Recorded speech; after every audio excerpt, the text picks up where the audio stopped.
when you're on top or perceived to be on top, you become a target. I had 80 followers on Twitter before I went into the Apprentice house. When I came out, I had over 150,000 followers on my social media. I got industry haters, our website got hacked, our servers got hacked and brought down. But at the same time, I've got a business investment and Alan Sugar saying, what's going on? When am I going to get the returns for my investment? My next guest could be known as a celebrity entrepreneur. This is because in 2014, he won The Apprentice. And since winning that, he's become friends and also business partners with Lord Alan Sugar. He's achieved very great heights, and one of the articles that caught my attention is when he was put into Forbes in Europe 30 under 30. Mark likes to set big challenges, so his next challenge is to do a boxing match. He's going to get super fit, get in the best shape of his life and compete. I believe this podcast episode is going to be a winning one. Mark has been a fantastic guest. We are here on my podcast, the Steve and Sulley Study at Woodbury House in Soho, London. Hope you've been enjoying my episode so far.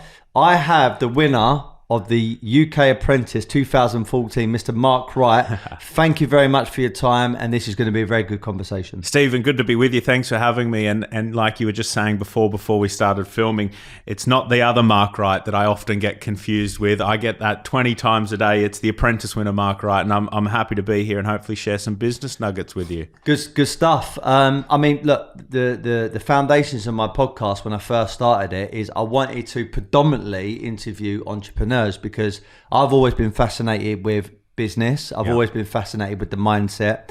We were just talking about boxing, and over the years, because I box myself, there's a big crossover between sales and business and boxers and fighters. Okay, one is in the ring and fighting and trying to hurt the other person and weathering the storm, and the other person is trying to get their message across, get their brand across, or get their products across. And I believe they've got similar characteristics and similar traits, which I want to go into. Currently, as we're speaking right now, I think it's the 10th of February. I think. Is it 10th of February? We got fights coming up. I've got mine on March the 5th. You've got your end of April. Okay, in April. So for sure, there's going to be similar sort of things that we can talk about here, for sure. 100%. Okay. So obviously being known then, let's just start with the obvious, winning The Apprentice. First of all, why did you go on to The Apprentice, and how did you actually get selected to be on there?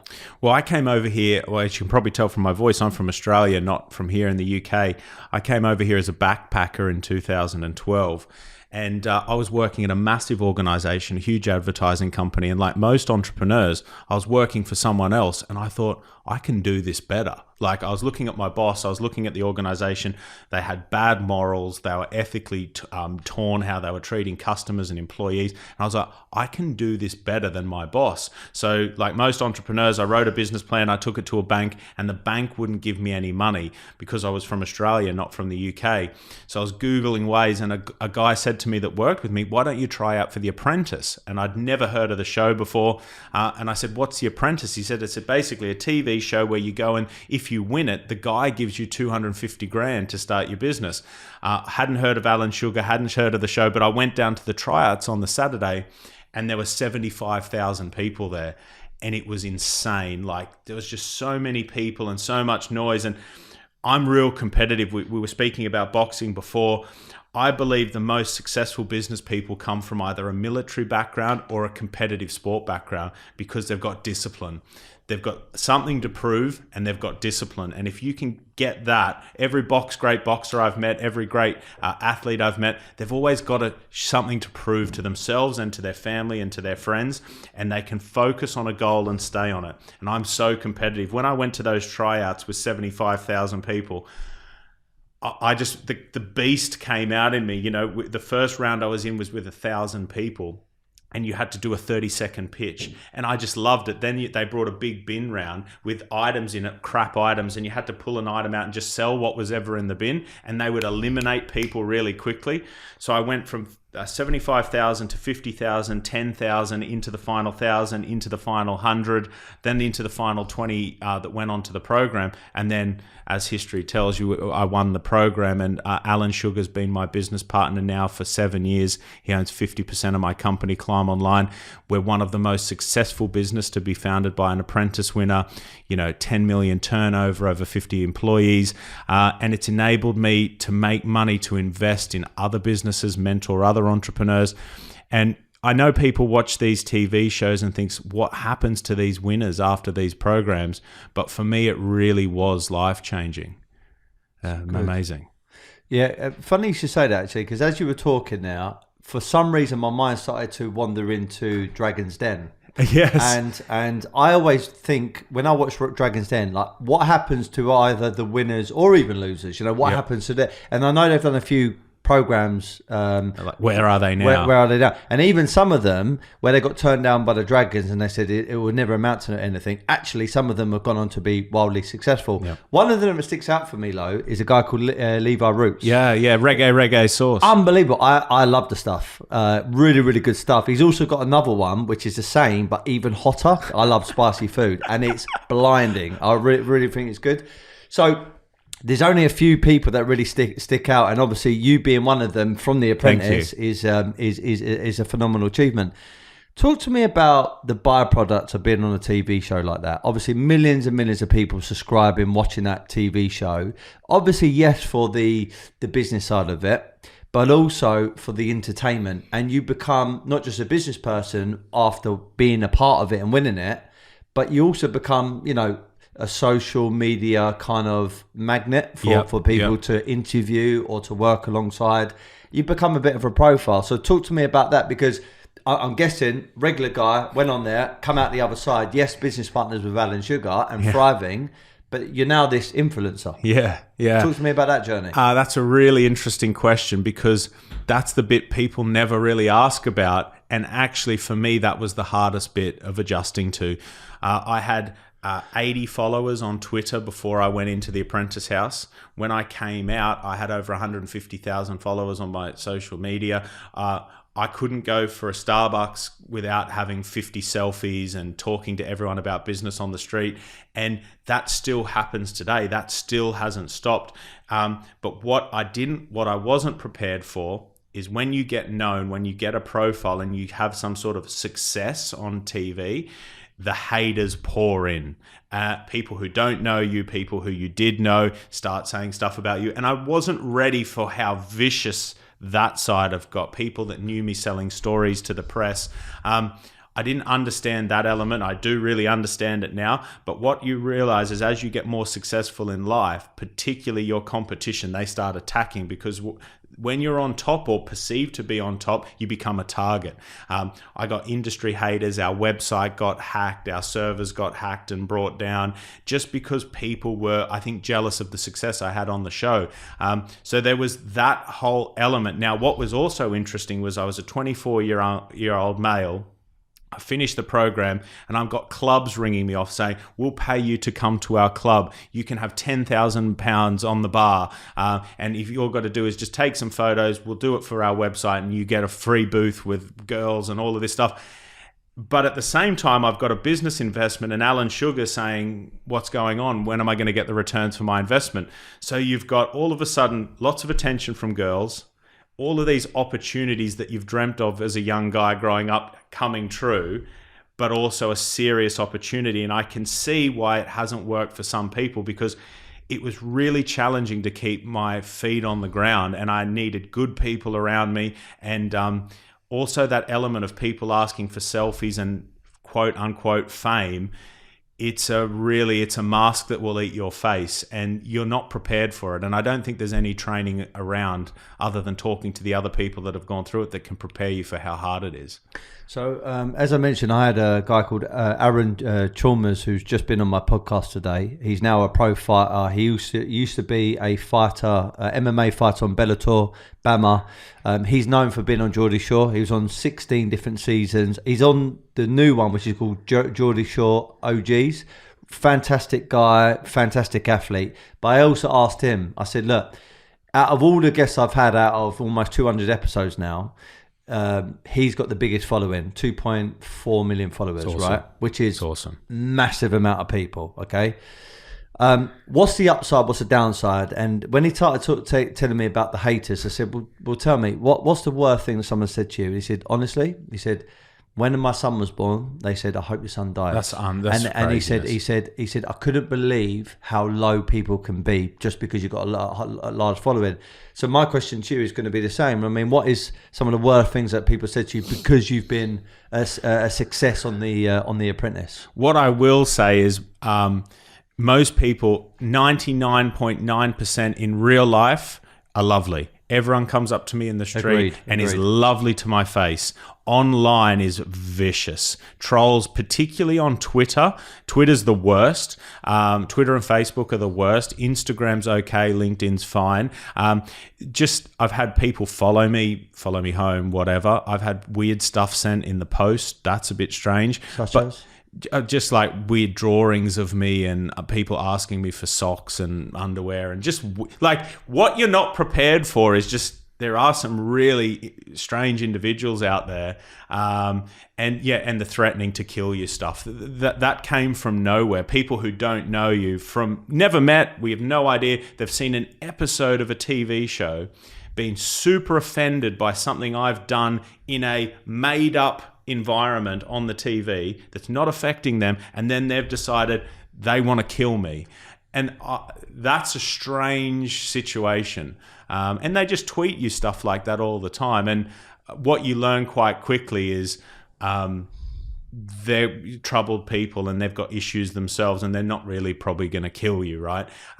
But I feel really sorry for, you see what happened to Carolyn Flack. You see what happens to all of these people and the bullying that happens online. It's unacceptable. And I think social media companies, and I work in social media, they need to be doing a lot more, because people do not come up to your face and say the things that they're prepared to say on social media. And actually, if they did, I'd be very respectful of them, because that takes courage and they might have an issue, or we could discuss why they feel like they feel. When you're on social media, you can't have a discussion. You just see someone tweet some really negative, vile comments about you or your family or your partner.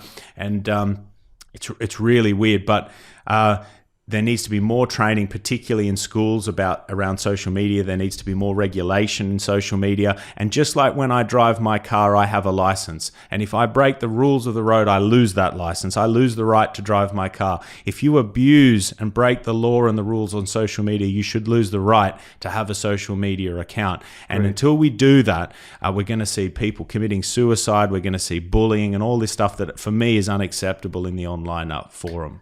You strike me as someone super confident, which I could see on The Apprentice. Thank you. But obviously in real life you are. You got the mindset, you got like your emotions intact. But I said this to also Aaron earlier.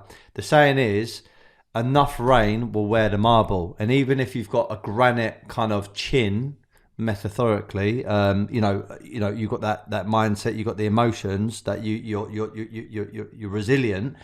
If people keep on sending bad hate comments to you, and vicious ones, eventually can start affecting you. Did 100%. Did you ever feel down or depressed or fearful of what was being said to you? Definitely initially, because I'd had no experience of it. So when you're getting hated for the first time online in such quantity, and people attacking you, our company got sued, all of this stuff, it was really hard to process. But then how I settled on it is like this. These people doing this is a reflection of who they are, not a reflection of who I am. Agreed. If somebody knows me and they decide to hate me, that's a completely different story, because they know what they're getting themselves into. A stranger that doesn't know me does not have the right to have an opinion on who I am and what I should do with my life, let alone kill myself. So I've done a lot of training mentally to prepare myself after years for this. But initially I was scared. I was fearful. I did worry about these things. And now I can't tell you, I've never thought about it in the last 18 months. So that's a transition. But fortunately, I have a personality that is, I'm pretty resilient with this stuff. I think we need to prepare the environment for people who maybe aren't as aware. Or also, I've also had PR training from the BBC and all of these people. What about the young girl at school who has had no training, who then starts getting bullying about her weight or the way she looks or the fact she didn't do well at school, whatever it might be? That person's not prepared and had training like I've had. So that's the people I think about. And what would be the advice to those people then? Because there's going to be probably someone watching this interview, another interview very similar to this, who might be that next Caroline Flack. You know, someone that is very, very ambitious, someone's good personality, but then behind the scenes, if they're being attacked on social media, they might fall into depression. Yep. Depression leads to drugs, alcohol abuse, you know, bad relationships, etc. You know, and then ultimately these people can end up harming themselves. So what is the advice? I would say that first of all, as I said, you need to be aware that the people who are coming at you or abusing you or saying things to you have issues with themselves, and their reflection is on themselves. They see in you something that they want for themselves, your success, your beauty, your mind, your fitness, whatever it is, they're jealous. So first of all, that tells you that you're doing something well, so you should credit yourself for that. Also, you've got to realize that 99% of things that people say online will never happen. 99% of things you think about or worry about will never happen. And start controlling your inner thoughts in that way. Think bad things aren't going to happen like you imagine they are in their head. So that's good. Also, limit your exposure online. Get outside, go for walks, meditate, exercise, have real conversations with people. When you start to convince yourself and tell yourself that a tweet online is not a real conversation, this is a real conversation, the better that is, and you limit your exposure to that stuff. Social media is amazing and it's changed the world, and I think it's changed it in a lot of respects for the better. But if you live on it and you live through it, that isn't living. You need to live with it as a tool. Use social media for what it is, a tool to make money, to advance your profile, to create the life you want to create, but don't depend on it. Once you do that, you're in trouble. Yeah, totally agree with that. Funny enough, you mentioned Caroline Flack, because one of my former guests about a year ago was Lewis Burton, who used to date her. And after she passed away, sadly, he was getting a lot of hate stuff. And I was asking him the same sort of question, like, how do you overcome it? And thankfully, he set up a really good business. He's focused a lot of his time into that. He keeps himself fit by playing tennis, etc. And I think the greatest thing that you can do to overcome negativity from haters, trolls, etc. is fill your time. Yeah. Business, go on walks, go and see family, you know, extending your network, making new relationships, etc. And he is doing super, super well. And I really admire him for that.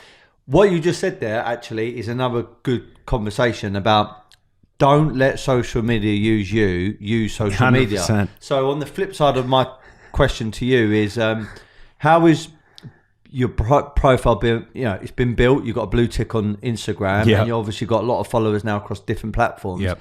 How's that served you in business and broadening your network? Game changer. I think the more people, generally speaking in life, not just on social media, the more people that know of you and who you are and what you do, the more people can buy from you. The best thing about having a profile, despite all that negative stuff, was the amount of people who knew my name, knew my company name, trusted Alan Sugar and his profile, and wanted to do business with me. And, you know, one of my good friends who I toured with, Grant Cardone, he's got a great saying. It's not, you know, about Starbucks. They don't make the best coffee. They're the most well-known coffee. McDonald's don't make the best hamburger. They're the most well-known. People don't buy the best. They buy the most well-known. Your job as an entrepreneur is to get people to know your name, because the more people who know of you, the more people who can buy of you. And I love that. It's so powerful. And I think about that so often. And that's where it's been helpful is, my profile has had some negatives, but 95% of it's been positive. People know me, they know of me, and they trust me because I was on the TV. I'm linked up with Alan Sugar. They know my company name, and we have leads that come in vast quantity from the day I went on that program to today that sign up because they know me. And that's why I do podcasts like this. Our job every day of entrepreneurs is to have a conversation and try and find a new audience who didn't know who we were.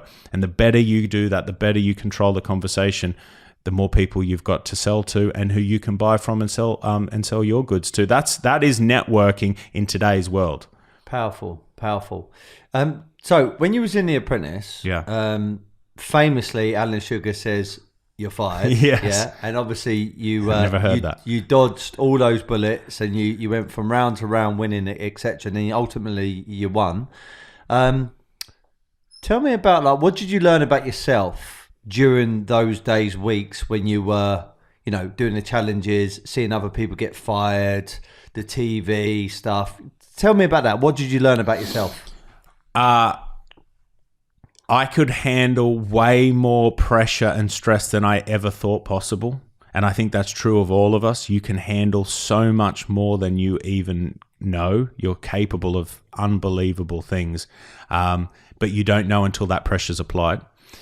You can learn new stuff really quickly. One day you'll start a candle business. The next day you're selling food. The next day you're selling tractors. And you can create new businesses quickly. You can learn new things unbelievably fast. And that was cool because I knew, like, a lot of people think if their business fails today, and 95% of startups fail in the first 5 years, they think if their business fails, their life's going to end. We start 7 businesses every 3 weeks on The Apprentices. Most fail, one works, whatever. And that was a great lesson, is you can learn a new skill set you don't know today really quickly. So I learned that, but just really, I think most people, including myself, go about day to day using about 50%, 60% of their capacity. And when you open up that other 40 to 50% of what you're capable of, it's a really great self-fulfilling, powerful process. And it pushed me hard. And like with the boxing or anything I do, getting pushed and finding out who you are deep down and just pushing yourself to that next level, that's where the good stuff is. That's where the good days is. And when I look back on that program, it was the hardest 12 weeks of my life. It was so hard. I cannot comprehend or communicate how hard it actually was. But when I look back on it, it's probably the best memory of my life. I'm 33 this year. It was the best 12 weeks of my life. And it's because it was so hard. Yeah. You said something there which reminded me of a podcast I listened to. It was actually more an interview, Sky Sports, with Anthony Joshua a couple of years ago now, probably about 2 to 3 years ago. It's called AJ Off Limits. So if anyone hasn't watched it, definitely watch it, because even if you're not into boxing, I'm talking about the mindset of a fighter. You know, he says some really good stuff there. And what he said was along the lines of what you were saying about, you don't realize how strong you are until you're required to show your strength. I love that. And when you're in a boxing ring, when you're in business, it's very, very similar. So similar. Because like when you've been attacked, you know, only at that point will you know what you're made of, you know, in business as well. I mean, I think a good example of it is Corona and also lockdown. Yeah. Many businesses thought this is the end. Yeah. I'm gonna crumble away. Other businesses said, right, how can I use this for me rather than against me? And how can I step up and pivot? And boxing is the same. So I love what you just said there. I think there's big crossover between the fighter's mindset to a business person's mindset. Would you agree? 100%. I think success leaves clues. If you meet anyone at the top of their game in any industry, in any sport, their mindset is almost similar. Every successful person, and I've been lucky to be mentored by 2 billionaires, and my thing is business, right? I love talking about business. I've studied businesses from the Industrial Revolution to today, and I've studied every great business person. And the funny thing is they're almost exactly the same person. Despite a couple of personality traits, the actual fundamentals of each person and their day is almost exactly the same. And I learned really early on, if I just copy this, I'm going to get successful. And actually, that's how I won The Apprentice. And I don't speak about this often, but when I got on the show, I'd never seen it before. And my background is in sports, right? And we study games or fights of other people before you go and do it, right? So what did I do? I went back and watched, Wikipedia'd who won every series. I went back and studied the winner through each series and looked for patterns in what they were doing. I just did the same things. because my theory was if I just do the same things as the people who went on and won before, if I do that, I'll get the same results. And look what happens. Statistically, if you become project leader in round one, you lose. 75% of people who become project manager in round one get fired. So you don't want that. Just if you play the game, if you look for patterns, if you study the process, you can't lose. Success leaves clues. And I think about that, in every day, what I'm doing is who's doing this, who's done it well before, what can I learn from that, what did they do? I'm obsessed. And when I say obsessed, it's an understatement. People like Andrew Carnegie, Steve Jobs, Elon Musk, what are they doing in their day? How long do they have in meetings? What's their agenda? How do they create ideas? Because they were thinking and acting on a level that was unbelievable. And we can do that as well. Absolutely. One thing I think you're going to agree with, I listened to a podcast called The Diary of a CEO. Yep. Stephen Bartlett, very, very successful young man, very, very good at speaking. I think he's had some great guests. I think, he's an inspiration. And whether we were talking about a president, Donald Trump, for example, who was basically not a politician, business person who put himself in that position. Then you've got people like a sports person like Tyson Fury, Floyd Mayweather, Conor McGregor, or you've got someone in a different field. Someone that is reaching the highest of heights is, yes, down to their hard work ethic and maybe the product or the service or their brands. But I think the thing that Steve Bartlett always says, which I definitely agree, and I'm probably sure you're going to agree as well, the main fundamental, the main backbone to any great entrepreneur or a leader is the art of selling. Yeah. If you can sell yourself, sell your service, sell your products and sell your brand, I think you're basically 50% of the way there. How important has selling as a skill, as a tool been to you? It's funny you asked that. I think if I could only pick one skill set to have in business, if you said to me, you can only choose one skill, what would it be? It would, of course, be sales. I think if you master the art of selling, I think the Apprentice, first of all, is unfairly weighted towards salespeople, and that helped me massively. But life is as well. Your ability to sell yourself and others on your product, your business, whatever it is that you're doing, determines how far you go. And the more you understand the sales process and how to sell, the more successful your business is. And I think naturally I was a good salesman. Through books and courses, I made myself a great salesman. And I tell people, my first job was in sales, and up until I was the CEO of my company, I was a salesman, right? And I used to tell people I was a salesperson with the same pride a doctor would tell people they're a doctor. And if you're just getting into business or starting your own company, learn sales, learn the art of sales, read books on it, practice, because that is going to determine how far your company goes. Absolutely. So tell me then, what makes a great salesperson? What characteristics, what kind of traits do they need to have in order to become that good salesperson? The best salesperson, people listen. They understand how to listen and understand the person in front of them, what they actually need. Your ability to listen to the person in front of you, understand what they want, and sell what your goods or services are back to them that cures the problems that they have in their business or in their life will determine that success. So sales really is built into two things: listening and understanding your product. People buy from experts. People want to work with the best. So first, before you get into anything, become an expert at what you do. Really refine your craft, because the more you can understand your product or service and talk about it and able to communicate it, then through the art of listening and packaging it up and giving it back to the person, the next question is just how many do you want to sell?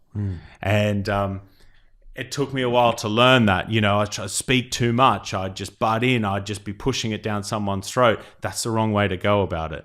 Understand your product, listen to people, give it back to them, and solve their problems. If you find a billionaire and solve their problems, you become a billionaire.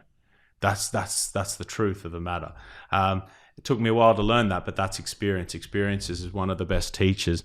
But if you master sales, your life's going to change. Your life will change, and your financial situation will change. There's no one better paid than the best salespeople. Definitely, I second that completely. It resonates with me so much. And as you're saying, is overcoming or solving people's problems. What we were taught when I first got into telesales is open up someone's pain that they didn't know they had. So there's loads of us right now that we block out certain things in our life because we just can't be bothered to deal with them. They're painful, etc. Uncover that, which is their problem. Say, look, you've got this problem here. It could be financial problem. It could be a weight problem. It could be fitness problem, whatever, and then you come up with the solution, which is your product, service, or system, and that's ultimately, if you could do it with conviction and you've got a great product, great service, you've got integrity behind it. Yep. That's how you become the best salesperson you can be. Then you become financially rewarded for that. Then it gives you confidence, and then that confidence can transfer over into your own business, and before 100%. You know it, you've got your own business, and then you become a venture capitalist because you've got your own money and you can invest into other things. And before you know it, it's not snowballing. Well, I'll give you an example. I come in here, there's art everywhere in your studio here. I come in, your authenticity, the way you were speaking about the art, the background you gave me on the artist, on the works, within 5 minutes, I knew you were an expert. Within 5 minutes, I'd be prepared to pay tens of thousands of pounds for this because of the introduction and the knowledge and the passion you had for it. You showed knowledge, you showed passion for the product, and it gives me confidence in what you're doing. If you didn't know about this stuff, would I spend $1 million on it? Of course not. That's it. You've got to be passionate about what you do, know what you're doing, listen to your customers. And once you have a reputation, you get referrals, you get people coming back. It goes from there. It's a bit of a side note, and I know it's going to be a little bit of a plug, but on that note then, I just spoke to you about Richard Hamilton being a godfather of street art, and he inspired Banksy. From that small sort of introduction to it, what is your sort of feeling towards the artist, and also just knowing a little bit about his market? It's powerful stuff. Like, you come in here, it kind of takes your breath away. Just like, it's cool. I think, you know, art's a very complex subject, and when you come in and you see it and you go, wow, that's cool, I like that, it resonates with me. And that's what I sort of, it's a cool space you've got here, and I think the art just brings it to life. And you know, even this one we got here is powerful stuff, huh? Thank you. Tells a story. Definitely. So Alan Sugar, yes, he's quite a formidable character. Lord Alan Sugar, I mean, he used to be Alan Sugar, then it was Sir Alan Sugar, then it's Lord. I mean, this guy, his profile's been building every you know, for the last 10, 15, 20 years. He just seems to be getting richer, more known, and more kudos with like the royals and MPs, etc. He's an inspiring guy. Yeah, he is. And I always look at him as a salesperson as well. He's very good at speaking, articulate, etc. But there's the side of him which is quite well known and quite sort of emphasised on TV, which is he's kind of ruthless. You know, he's quite blunt to the point. But I guess that's a good characteristic as well of a good entrepreneur, a good business person. There's no kind of murky waters with him. It's either black or white. That's it. What's he like in real life, Lo? And also, do you know that they say, okay, yeah, you won the Apprentice, you become his business partner. He invested £250,000 into your business. Is that correct? That's right. Yep. You are officially his business partner. But an outsider, not saying a hater, but just an outsider's going, come on, is he really a business partner? No. What's happened is, this is not me, this is someone else thinking. What's happened is, yeah, Mark, he's won it, but Lord Alan Sugar's PA or his minion, he's probably actually talking to Mark Wright, and he's not even really speaking to Alan Sugar. How far away is that from the truth? How sort of shoulder to shoulder are you as business partners? And what is he like as an individual? What is he like now as your business partner? Well, firstly, when I won the show, I had the same questions as probably the general public. What happens now? Do you talk to his minions? Are you part of an investment team? Do you never see him again? The answer was a resounding no. He was on the phone, particularly in the early days, constantly. He WhatsApps, he voice notes, he rings like relentlessly. And for the first 2 years, I wish he had an investment team that would speak to me, but it was all him. He was very hands-on. Once my company got really up and running and was reasonably profitable and successful, he leaves me to it.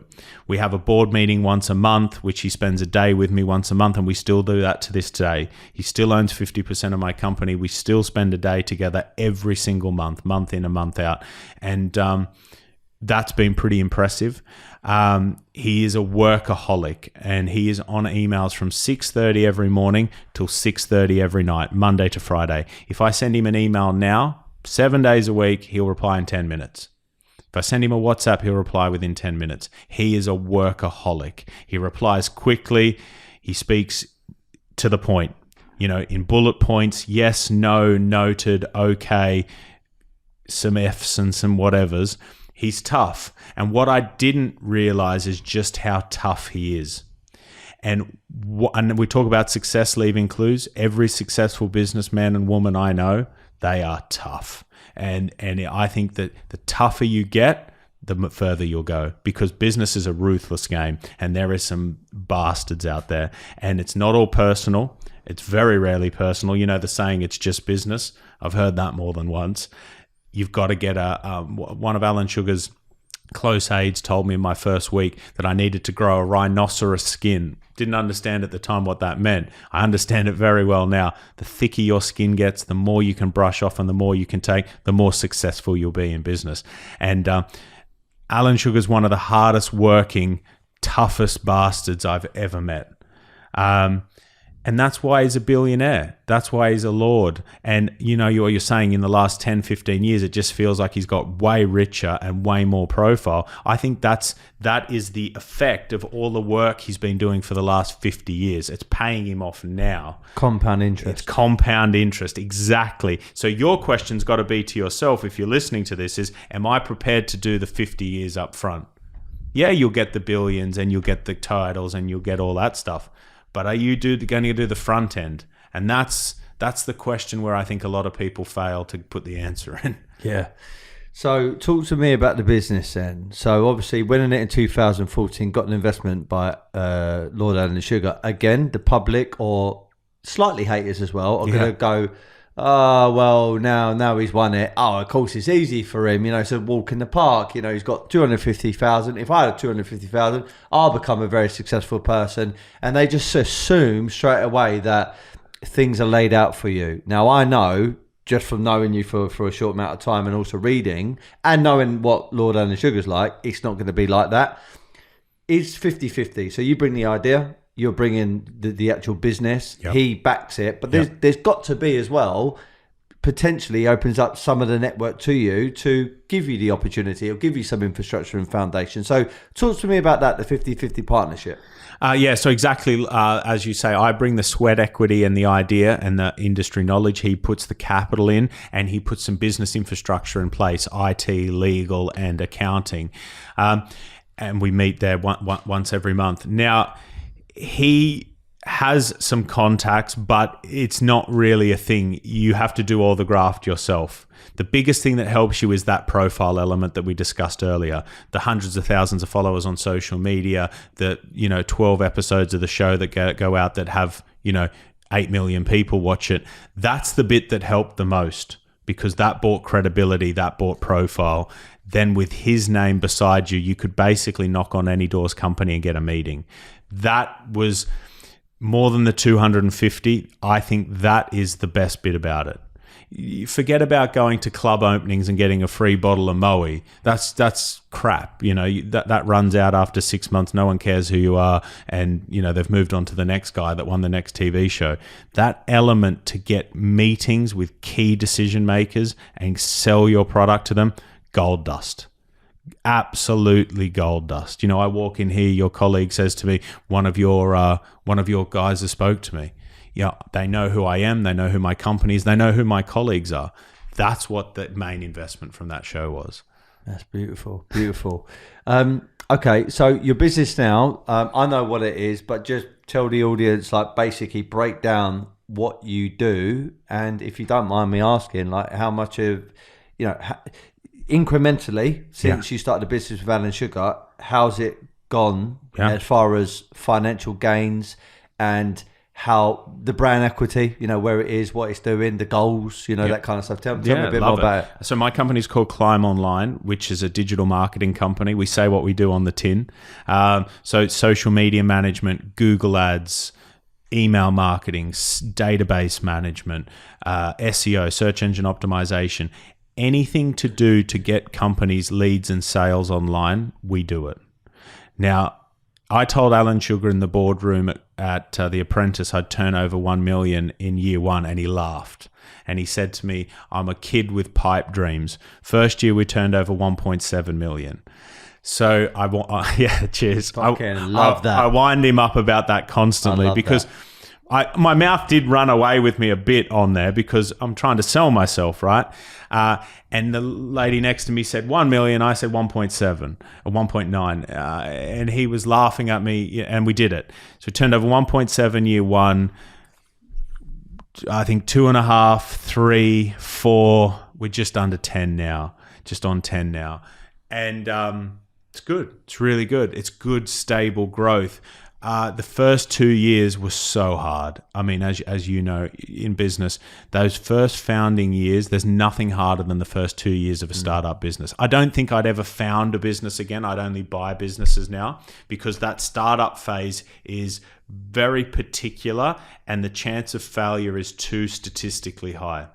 The best process is buy and build. Go out, look for a business that exists that's got some issues, i.e. they've got a great product like you've got here with the art, they've just got a bad sales team or whatever it might be. Go in and find businesses that have been running 5-10 years, have good balance sheet, good P&L that you can maximize. That's the key way to scale and make money. Now, the business has allowed me through over the last 7 years to personally make money. When I went on The Apprentice, I was flat broke. I had like a couple of grand and rent and all of that stuff. So when you weigh it down, I had a few £100. The success of the company has allowed me to have disposable income to buy properties, to buy other businesses. I've bought 5 other companies. I've bought a property company with loads of buy-to-let residential houses. With Alan Sugar or on your own? All on my own. And that company has allowed me, and I say that with pride, as you just heard, because I want to be my own Alan Sugar. I want people on a podcast talking about me one day. That guy's a gangster. That guy's cool. He's built a great profile. He's worth loads of money. He's a really good guy. That's important too. So I've used what I've learned from Alan Sugar. I've used the business we've created together to create my own nest egg. And successful people have multiple streams of income. You can never rely on one business, one property, one anything. Maybe one girlfriend, but that's a story for another day.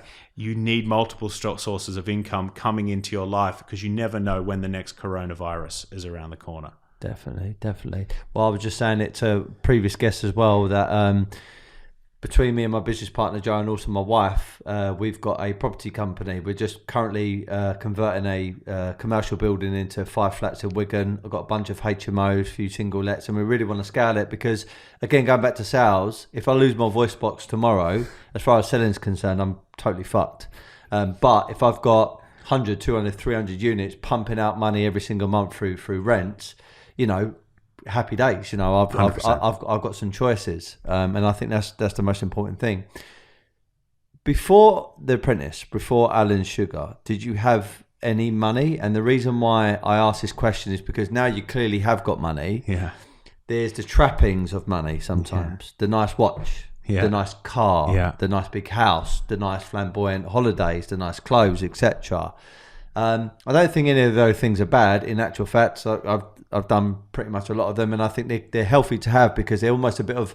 It's like a boxing match. At the end of the boxing match, when I win, you get a little trophy.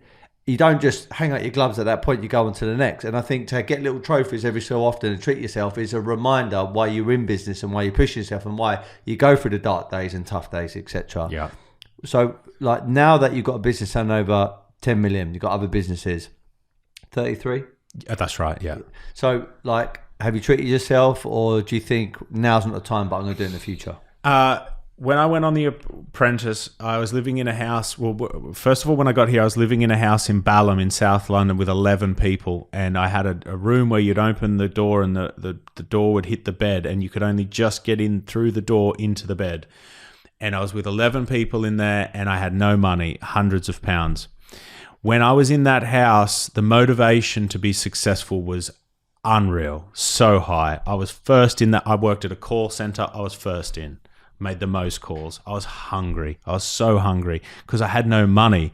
I couldn't afford good food. I couldn't go to restaurants. I could never been to Mayfair. I couldn't get a black cab. You know, these were things that were like amazing to me. I remember I used to see my boss get taxis, like a black cab home from work. I thought he was so rich because he got a taxi and I couldn't afford a taxi. So I was coming from that place of like no money, living in a bad environment, not if I could get good food, to where I am now. Now, the motivation when you have nothing is to get something. When you have a nice house and you can afford to go to any restaurant or catch cabs wherever you want, the fire's a different type of fire because I don't need it now. And that's interesting. You know, the story's always about the boxer that when he's got nowhere to live and he's training in the bad gym and he's got no titles, that motivation to get up and go on a run at 4 a.m., it's high. Then you're a millionaire with all of the titles, you're famous. What's your motivation to get up at 4 and go for a run? It needs to be something else. And I know a lot of rich people who are miserably unhappy. And I think success has got nothing to do with money. When I started as a young man in sales, all I wanted to do was make money because I didn't have money. Then when you get money, we all hear this as crazy. When you don't have money, you hear people talk like this. It really doesn't change a thing. A Rolex watch does not change who you are or where you're going or the success that you've got in life. It's all done on the inside. Mm-hmm. And that's where motivation is as well. But I really agree with what you're saying is I've had that nice watch, the nice holidays, whatever. And it is important to stop and realize this is what I wanted and I got it. And fair play to me because I worked hard. I went out, I wanted something and I got it. This feels nice, this watch, this holiday, whatever. But it's important to really then place yourself and say, okay, I can have these things, but what really am I about? What am I going to leave behind? Is that children? Is that a legacy? Is that giving back to others? The best reward, and in the non-cheesy way possible, the more you can do for someone else and for others is the best way of rewarding yourself. Honestly, the best days I've had is when I've done stuff. I have a business conference I have called ClimbCon. It's an absolute financial disaster for me, but it's where I go and help 1,000 business owners of how to structure and scale up their companies. The happiest day of for me of the year is after that conference, when I've helped 1,000 other people. I've made no money. I've done nothing for myself, but I've helped other people. I'm the happiest I've been. I ran a property conference in Ibiza last year. It was the happiest week of the year. You know, that for me is really important. And I think the more happy and healthy you can be within yourself and the more you can help others, success will find you. If you just go and invest in crypto and be a stockbroker because you hear guys are making money in it, you'll never be successful. You'll never be successful. If you do that because that's what you want to do, you'll be successful. And it's just sitting down and understanding, who am I? What do I want out of this thing? Because I think we get a short go and we only get one go. If you're happy, who gives a shit about money or anything else? And every day I get up and I just think, what's going to make me happy today? What's going to motivate me today? I don't want to be sitting there and looking at the clock. I want to be hungry. I want to feel that motivation. And the best, that's my focus now, really. It's good, man. Yeah. It's good. So you said one thing there, which I've got a lot of friends who are in business for themselves on all different levels. And I'm always, you said earlier about, most of the stuff you've heard from podcasts or doing podcasting, etc. 90% of it you heard always, it's the same thing, but said in a slightly different way. Then 10% it will be something new. And I'm very much like that. When I'm having conversations with business people, even athletes, I'm trying to pick up the new stuff. That 10%. That's it. And a friend of mine said to me, we were talking about law of attraction, right? Yep. So when I first got into sales, The Secret, as in, the book, The Secret, was fresh, new, and it was just amazing. Like the law of attraction, manifest what you want and it will come to you and all this kind of stuff, which was great. And how my friend rounded it off over many years looking at it, studying it, is if you want the law of attraction to work for you, you've got to become attractive. Yeah. And it's similar to what you said about success will find you when you know what you want, and when you didn't say this, but I got this from what you just said. You got to give value. 100%. So when you're the most valuable profile of yourself, then success will find you. If you're bitter, resentful, angry, rude, you'll push success away, and you actually attract bad stuff into your life. And that's 100%. basically how it works. 100%. So I wanted to hit that home because I think that was such a powerful point. And I think when you are least looking for success, it finds you. When you are focused on yourself, when you're working the hardest on yourself, and it's so annoying when your parents or you hear this from other people about love and all this stuff, like when you're not looking for it, when you just go to town working on yourself, whether that's on your fitness, your business, whatever, all of a sudden the results you wanted come when you just stop looking for them, when you just focus on, okay, I'm going to start a business. What's my business in? I don't know. It's in web design. If you just become the best web designer ever, your business, just the success takes care of itself. If you start focusing on money and not the product, and the product can be you or it can be whatever, that's where failure happens. And every single business that's at Company's House that is now liquidated, they had an owner or an ownership that was focused on the wrong areas of the business and not the product.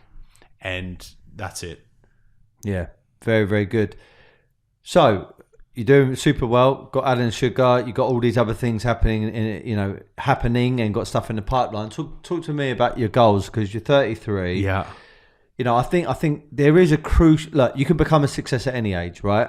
But between the years of 30 and 40, I think you can really establish yourself, because you're still young enough to have that hunger, that drive. You want to prove the haters wrong. You owe it to yourself. You still got that kind of thing, and you've also old enough where you've made a bunch of mistakes. You've learned a lot about yourself emotionally and your mindset, and know what you're good at. And I think you become a lot more honest. Like, when I was in my 20s, I would just be that kind of outrageous person, say, yeah, I could do anything because I say so. It's not really that true, is it? I mean, when I'm in my 30s, moving closer to my 40s, I'm actually realised what I'm really good at. I'm good at communicating. I feel like I'm good at it anyway. Sales, I feel like that's my forte. But when it comes down to the real business stuff behind the scenes, the real intricate stuff, where all the detail is, I'm not that great, and I need a good team around me to do that. You're in that bracket, right? Yep. So 5, 10, 15, 20 years from now, what do you want to achieve? What do you want to do? Where do you want to be? Well, business-wise, I'm sort of enjoying the best time of my career. I've worked 7 really hard years to get to this point where I now have money to scale. We're looking at opening international offices in Sydney and in America. I'd like to put the company public. I've never put a company public, which would be amazing experience. So there's some sort of business goals that I want to get, and I want to hit 100 million turnover. They're just markers in our business plan. We've hit every marker in the last 3 years, so I'm excited for where that's going. And I want to travel more. I love traveling. I love speaking on stage abroad. I've been doing a lot of speaking on stages, a lot of podcasts, and I'd like to do some more stuff overseas. But for me, it's just about pushing myself. Have you seen that movie 14 Peaks? I haven't. Okay, on Netflix there's this movie called 14 Peaks. There's 14 mountains in the world over 8,000 meters high. The previous record of a guy climbing that was about 17 years, I think, and a guy's just done it in 6 months.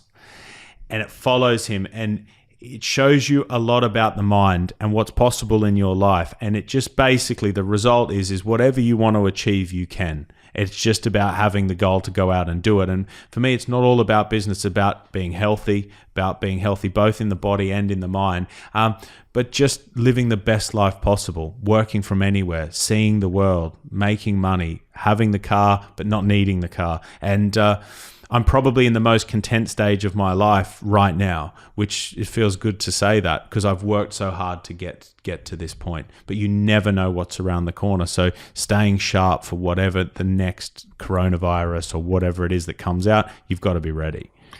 I think you just hit on there, like the ultimate success from a business, entrepreneurial, financial point of view is that working remotely, being scaled up all across the world, have everything systemized, and the only thing you really need to do, pick up a phone, do a Zoom, be on the email, be on WhatsApp, and kind of, sort of not control, but like, communicate with your team, your infrastructure, and the money's coming in, everything's great, you're scaling, you're well known, you're respected, you've got integrity. I think ultimately that's a great thing, because you could be in a hot country, you could go to this place, you could take your family with you, and you have that lifestyle. Sometimes some businesses, I mean, I've heard this plenty of times from Rich Dad Poor Dad, you could be earning all the money in the world, but if you have to be in your business and you're tied to that business and you're just in one place every single day of the week, is it really a business? You've bought yourself a job. Or is it are you a glorified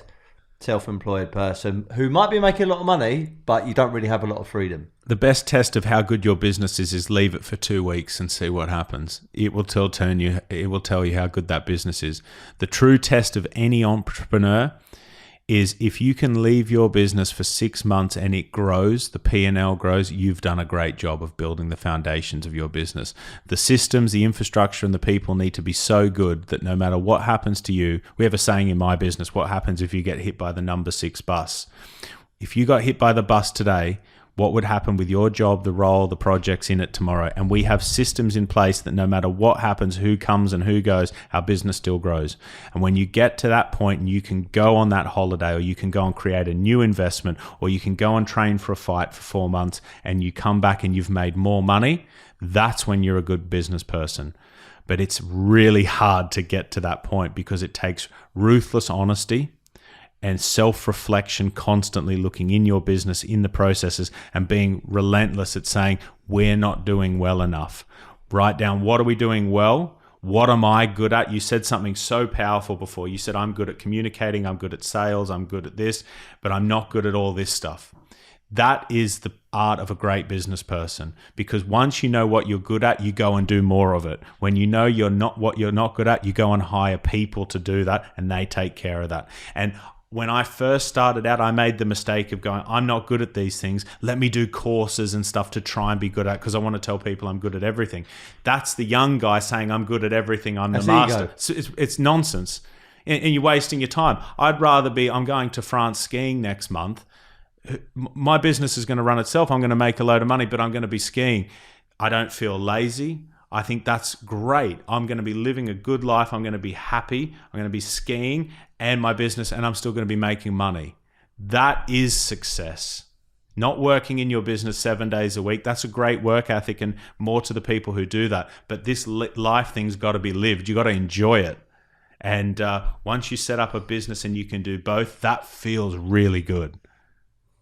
I think it's a perfect opportunity to segue into the last part, which is about your boxing. Yeah. I love boxing. I mean, Harlem Eubank's been on my podcast, O'Hara Davis, Bradley Skeet, Ted Cheeseman, Mick Conlon, Dan Morley. I mean, I've had so many different boxers and fighters on my podcast over the years. It's because I fight myself, and I'm in and amongst it all. And like I said, I'm a total believer of what you said earlier, where if you're from the military, but from a competition type background, especially fighters, because bear in mind, most fighters, when they're fighting at the start, they're fighting for hardly any money. They're actually down because of their boxing camp, their nutrition, strength and conditioner, boxing coach, promoter, etc. They actually come out the other side actually losing money, and they're getting beat up. You know, this is the mad thing, but they've got the mindset of weather the storm now, because at the end of it, I'm going to be back round and I'm going to become the best and I'm going to become world champion, and money's going to come with it. I admire anybody at any level that steps through those ropes or into an octagon and competes, because you know, you don't. There's easier ways to get thrills. There's easier ways to become fit. There's easier ways to become a bit more sort of sharp. Boxing and fighting is very, very tough. So why have you chosen to fight, and what kind of kicks do you get out of it? My granddad was a professional boxer, and he fought for Australia, and he won a silver medal at the Olympics, and he was a very good boxer, and he was I always looked up to him as just this amazing guy, and he had so much courage and he was so powerful, but I never had the courage to get into the ring myself. You hear so many guys, particularly guys, this one's aimed at guys, talking like big men and they can beat up anyone, but that you don't know what you're made of until that bell rings and you're in a ring with nowhere to go and just you and another guy standing toe to toe and you get smacked in the mouth. That tells you what you're made of, how tough you are, and really gives you the foundations to push yourself. And I think actually where society's going wrong in today's world is everything's set up with too much padding. You can't fail now. You can't say swear words. You can't tell anyone they're bad at something. Everyone's got to have an opinion, and you've got to value their opinion even if it's wrong. And you can't, getting smacked in the mouth and seeing yourself, some guys have never been hit in the face. And we're breeding a generation of soft people. Snowflakes. And they're everywhere. And the people are softer than ever. And I believe the reason I'm getting more successful than ever, and I don't say this to show off, hopefully it's a lesson for anyone who hears this. I'm making more money and doing better than ever because I just think genuinely I'm harder than the people around me. When it gets hard, I don't give up and I don't look for anyone else to help me. I never look for anyone to support me. I can handle it on my own. When times get tough like Corona, I don't need government funding. I'll do it myself. I'll make my own money. When this happens, I don't need someone else. And I got all of that from training for sport and for fighting. And I think it just teaches you discipline, self-respect, manages that ego, teaches you a lot of just general respect for other people. You never know. You go into a bar, you think you're a big guy, you're a good fighter. The guy standing next to you is 45 kilos, could probably kick your ass so badly. And that's what I've learned from it. And it's more just around discipline. I think sport teaches you focus. It teaches you goal setting. It shows you how to stick to a plan, but also living a healthier lifestyle that when you train for a fight, like we're both doing now, you have to eat better, you have to get the sleep, you have to get that nutrition, you have to train twice a day. Once you do that, if you train for a marathon or you train for a fight, you'll be a completely different person on the other side. You will be a completely different person because you'll have discipline, self-discipline. And when you can not drink alcohol for 8 weeks, or you can, whatever it is, you think, well, if I can do it for 8 weeks, I can do it for 20, I can do it for 52, and then you're a different guy. Definitely. I mean, you were saying something earlier about life is not all about, in business, when we got into business as young men, I don't know about you, but for me, I was always like, I want a nice car, etc. And when you tick all those boxes, you still want them, but you realise that actually that doesn't make you a success. And actually, the feel-good factor that you got is only short-lived, because then after a while you acclimatise and you think, what's the next buzz? And it's actually challenging yourself is where the real inner success, good feeling comes from. So boxing is so fucking nerve-wracking. Even now, this is my 16th fight coming up. I'm nervous, but I'm very excited to perform. I don't know if I'm going to win or not, but what I do know is I'm going to train myself as hard as I can to be mentally and physically prepared for that. Part of my training now is I've always done cold showers, right? And if Wim Hof was listening to this, he would burst into laughter because it's pathetic in comparison to what he does. But I've now started doing ice baths. I've got an outdoor one, awesome. Single man one. I bought it from a company called Soul Hub. I've actually interviewed the lady on my podcast before. Good on you. She's a great entrepreneur, a girl called Chloe. And I fill it with ice, put the I fill it up with water, leave it overnight, freezing cold as we all know, then add ice into it. After my training session, I jump in there, and my goal is just to be in there for like 2 to 3 minutes at the moment. The next week is to build up, and I want to get to close to 10 minutes. Every day when I do it, I have the same thing, like, I don't want to really do this, I don't want to do it, but I don't negotiate with myself. I just get into it, and every time I start beating the time, that makes me feel good. And I think to myself, if I'm doing this in the morning, then the rest of my day is going to be a doddle because I'm challenging myself and getting through it. And I think I've gone on a bit around the houses here, but bringing it back to the subject, it really is all about testing yourself and overcoming the daily challenges that you're putting yourself to make yourself a better person. 100%. I mean, that is really cool. Like, that is real. And as you were saying that, I do a cold shower thing every day.